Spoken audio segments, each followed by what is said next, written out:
the Calabash of Karma. In the heart of the sun-baked lands of eastern Umidike, where the earth cracked beneath your feet and the wind carried whispers of ancient spirits, there lived a man whose name was spoken with both fear and awe, Chief Oloma. He was a man of considerable wealth.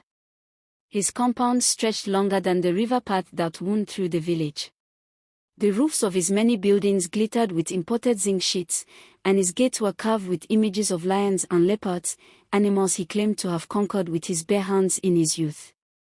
Chief Oloma was not born into poverty, nor did he rise through hard toil like many others.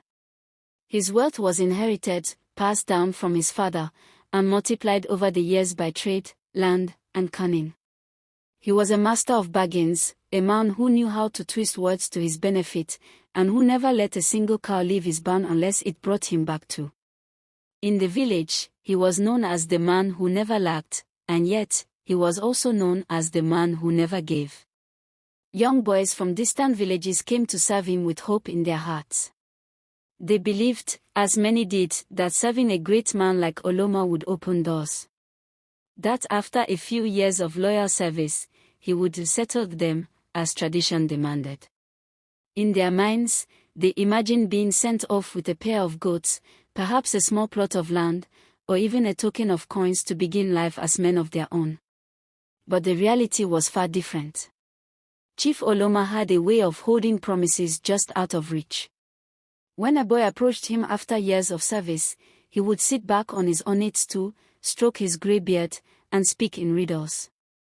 "You say you are ready, but have you truly learned patience?" he would say with narrowed eyes. "Can a chick hatch before its time?"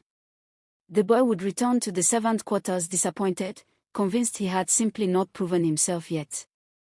But seasons would pass, rains would fall and dry up, harvest would come and go, and still, Oloma never settled them.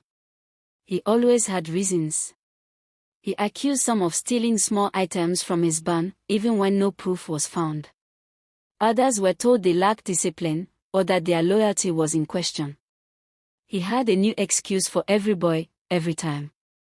It became an open secret, no one left Chief Oloma's compound fulfilled. Some ran away in the dead of night with nothing but the clothes on their backs. Others stayed, too afraid of the outside world to begin again from nothing. Among those who served him longest were 3 young men, Ikin, Tebena, and Ifoni. They had arrived as teenagers, full of dreams and wide-eyed admiration for the chief. Over the years, they became the backbone of his household, tending the farms, managing the cattle, even overseeing his trade routes. Villagers often mistook them for his own sons.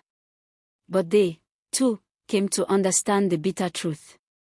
At night, they would gather beneath the mango tree behind the compound, whispering in hushed tones. "I have counted the harvest," Tebena once said. 7 years of sweat and dust, and not even a goat to my name.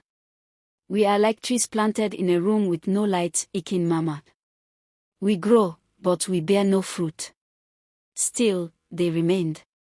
Each of them hoped, deep down, that they might be the exception. That maybe, just maybe, the chief would fulfill his promise to them. Then, one evening, something unusual happened. A stranger arrived at the compound.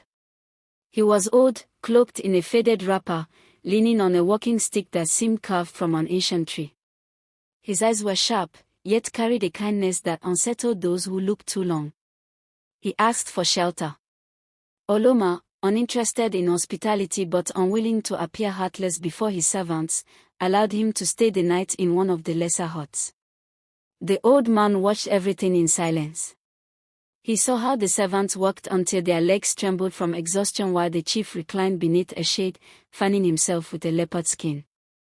He saw the boys, grown into men, take orders without protest, the weariness sat heavy on their faces. And he saw how Oloma, after eating his fill, tossed bones to his guards and leftovers to the dogs before sparing a thought for the workers. In the morning, the old man rose early. Before he left, he walked up to the mango tree and whispered something into the hollow trunk. Then, he vanished into the morning mist.